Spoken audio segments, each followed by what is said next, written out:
என்னுடைய காலை வணக்கங்கள் உரித்தாகுக. அன்பு மாணவ செல்வங்களே, நாங்கள் தரமைந்து புலமை பரிசில் பரீட்சையை வெற்றி கொள்வதற்காக தொடர் முயற்சியில் ஈடுபடுகின்றோம். இந்த முயற்சி, அதாவது அதிகாலையிலே நீங்கள் உங்கள் நித்திரையை தியாகம் செய்து எழுந்த இந்த வகுப்பில் பங்கு பெற்றுவதனால் கிடைக்கக்கூடிய பயனை நீங்கள் அடைய வேண்டுமாக இருந்தால் நிச்சயமாக கவனமாக நீங்க இந்த வினாக்களுக்கு தரப்படுகின்ற விளக்கங்களை விளங்கிக் கொள்ள வேண்டும் என்பதை புரிந்து கொள்ள வேண்டும்.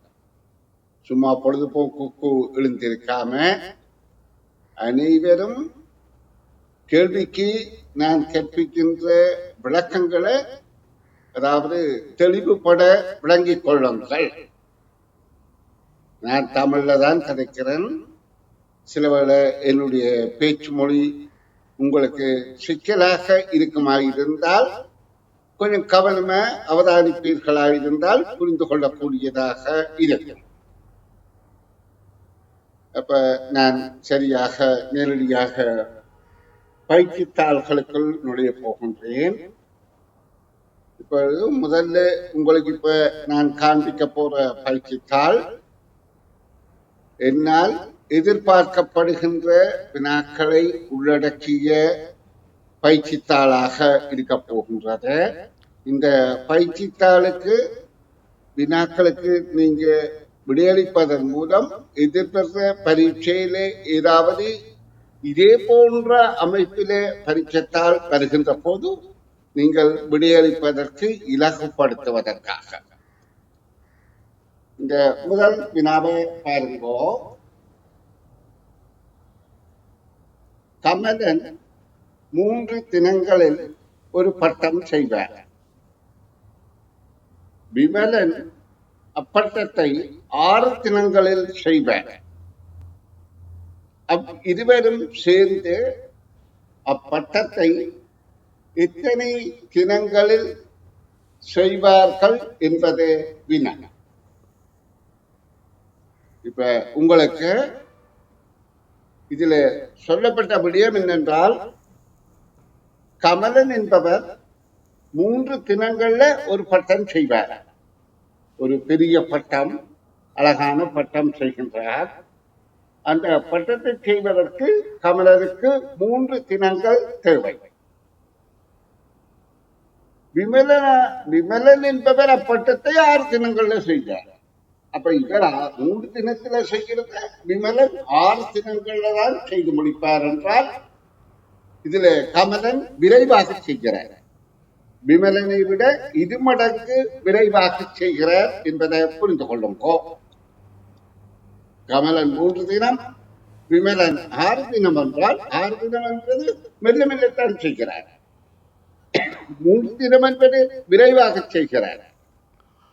அப்ப விமலனை போல 2 மடங்கு விரைவாக கமலன் பட்டம் செய்கின்றார். இப்ப அவை 2 பேரும் சேர்ந்து அவ்விருவரும் சேர்ந்து அப்பட்டத்தை எத்தனை தினங்களில் செய்வார்கள்?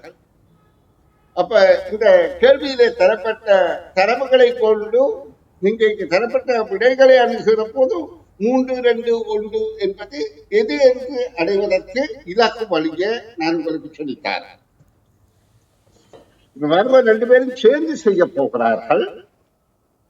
முதல்ல சொல்லப்படுகின்றது கமலன் 3 தினங்கள்ல செய்யக்கூடியவர் என்றும் அந்த பட்டத்தை, விமலன் 6 தினங்கள்ல அந்த பட்டத்தை செய்யக்கூடியவர் என்றும் சொல்லப்படுது. 2 பேரும் சேர்ந்தால், அதாவது கமலனும் விமலனும் சேர்ந்தால் எத்தனை தினங்களில் செய்வார்கள் என்று கேட்கப்படுகின்றது. இப்ப இவரின் அதாவது விமலன் விட 2 மடங்கு வேகத்துல கமலன் செய்வார். அப்ப எங்களுக்கு இந்த விடைகளை அணுகி பார்ப்போம். முதலாவது 3 தினம் என்றது கமலன் மட்டுமே 3 தினத்திலே செய்து விடாது. அப்ப இந்த விமலன் சும்மாவா இருந்தவர். அப்ப இந்த விடை பொருந்தாது. கமலன் இரு தினங்கள் என்பது கமலனும் விமலனும் சேர்ந்து இரு தினங்கள் என்கின்ற விடை பொருந்துகின்றதா என்று பார்ப்போம். இப்ப கமலன் 2 தினங்கள்ல செய்கிற வேலைய, அதாவது இன்னும் இருக்கப்பட்ட வேலை கமலனால் செய்ய வேண்டியது ஒரு தின வேலைய இந்த விமலன் அவரை விட அரவாசி வேலை தான் செய்யக்கூடியவர். அவர் 2 தினங்கள்ல தான் அந்த வேலையை செய்வார். அப்ப 2 பேரும் சேர்ந்து 2 தினங்களில் செய்வார் என்ற விடை பொருத்தமாக இருக்கின்றது. நீங்க கொஞ்சம் கவனித்து விளங்கினால் புரிந்து கொள்ளக்கூடியதாக இருக்கும். திரும்ப விளக்கந்தாரம் பாருங்க பிள்ளைகள். கமலன் 3 தினம், விமலன் 6 தினங்கள்ல செய்வார். இருவரும் சேர்ந்து செய்தால் எத்தனை தினங்கள் என்று கேட்கப்படுகின்றது. நாங்கள் 2வது விடையை பார்க்கின்ற போது கமலன் 2 தினங்கள்ல செய்கிறார் என்றால் 2 பேரும் சேர்ந்து கமலன் 2 தினத்துல செய்கிற வேலை செய்திட்டார் என்றால் மிகுதி 1 நாள் வேலை இருக்கின்றது. அப்ப கமலனை விட அரைவாசி மடங்குகிறான் விமலனின் வேகம், விரைவு. அல்லது விமலனை போல 2 மடங்கு கமலன் வேகம். அப்ப விமலன் 1 மடங்கு செய்கிற நாள்ல கமலன் 2 மடங்கு செய்வார் என்றால் கமலன் 2 நாள்ல செய்கிறத, கமலன் 2 நாள்ல செய்கிறத விமலன் 4 நாள்ல தான் செய்வார். அப்ப 1 மடங்கு செய்கிறார். அப்ப இந்த 2 பேரும் 2 நாள்ல செய்கிற வேலை, அதாவது இது, அதாவது 2 மடங்கு என்பதை கவனத்தில் கொள்ளுங்கோ. அப்ப 2 பேரும் சேர்ந்தால் 2 நாள்ல அந்த வேலையை முடிப்பார்கள் என்பது எங்களுக்கு தெளிவாகின்றது. 1 நாள் என்பதும் தவறான விடை. இப்ப இதை கண்டுபிடிக்கிறதுக்கான இலக்கு முறை உங்களுக்கு நான் சொல்லித்தாரன். இப்படி இதை சிந்தித்துக் கொள்றதுனா மூளைக்கு கொஞ்சம் கஷ்டமா இருக்கும். நாங்க என்ன செய்யணும், 2 பேரும் செய்கிற தினங்களுடைய எண்ணிக்கையைத்தான் கருத்துல கொண்டு 2 பேரும் செய்கிற தினங்கள் 3 சக 6 என்ற எண்ணை கூட்டி இந்த 2 பேரும் செய்கிற தினங்களுடைய எண்ணிக்கையை பெருக்கி வருகிறபடியே 3 தர 6 என்ற 18 என்ற விடைய இந்த 9ஆல வகுத்தால் எங்களுக்கு விடை கிடைக்கும். பிள்ளைகளே, இவையெல்லாம் நுண்ணறிவு சார்ந்த மிக உச்சகட்ட வினாக்கள். அப்ப இந்த வினாக்களை இப்படி அவர்கள் போடுவதற்கு காரணம் என்ன, ஒரு கேள்வியை இப்படி போட்டால் அதிதிறமையான பிள்ளையை கண்டுபிடிப்பதற்காக. அப்ப நாங்க அதற்கெல்லாம் தயாராக நாங்க தெரிந்து கொள்ளணும். அவை செய்கிற தினங்களுடைய எண்ணிக்கையை கூட்டி அவர்கள் செய்கிற தினங்களுடைய எண்ணிக்கையை பெருக்கி வருகின்றபடியே கூட்டியபடியால் வகுக்கும் போது தினங்கள் கிடைக்கும். இப்ப இதே போல வேறு ஒரு வினா சொல்றேன் பாருங்க. அது உங்களை விளங்கி கொண்டால் உங்களுக்கு இதுவும் இலகுவாக விளங்கும். ஒருவர் 10 தினங்கள்ல செய்கிற வேலையை இன்னொருவர் 15 தினங்கள்ல செய்வார் என்றால் அவர்கள் 2 பேரும் செய்து எத்தனை நாள்ல செய்வார்கள் என்று கேட்டால் நிச்சயமாக 10 தினங்களே குறைவாகத்தானே இருக்கும். ஏனென்றால் ஏ என்பவர் 10 தினங்கள்ல ஒரு வேலை செய்கிறார், பி என்பவர் அதே வேலையை 15 தினங்கள்ல செய்கிறார் என்றால் அந்த வேலையை 2 பேரும் சேர்ந்து செய்தால் 10 தினங்களை விட குறைவாகத்தான் இருக்கும். அப்ப இதை கண்டுபிடிக்கிறதுக்கு என்ன செய்கிறது, 10ஐயும் 15ஐயும் கூட்டுகின்றது, கூட்டினா 25, 10 15ஆல பெருக்கிறது, பெருக்கினா 150, 150 25ஆல வகுக்கிறது, வகுத்தால் 6 நாட்களில் என்ற விடை கிடைக்கும். அப்ப இந்த இலகு முறைய நீங்க பின்பற்றிக் கொள்ள வேண்டும் என்று நான் விளக்கம் தருகின்றேன். சரி, இனி அடுத்த வினாவுக்கான விடை விளக்கம் தருகின்றேன், கவனியுங்கோ. 12 மணிக்கு ஒரு கடிகாரத்தின் நிமிடமுள்ளும் மணிமுள்ளும் ஒன்றாகவே காணப்பட்டன. 1 மணி ஆகும் போது, அப்ப நான் இப்ப ஒரு கடிகாரத்தின் முகத்தை கீறி உங்களுக்கு விளக்கம் தர்றேன். 12 மணியாக இருக்கின்ற போது கடிகாரத்தின் நிமிடமுள் இது மணிமுள் இது இரண்டும் ஒரே நேர்கோட்டில் இருக்கின்றது. 12 காட்டிக்கொண்டு நிற்கிறது. 1 மணியாகும் போது நிமிடமுள் மணிமுள்ளில் இருந்து எத்தனை நிமிடங்கள் கழிந்து காணப்படும்.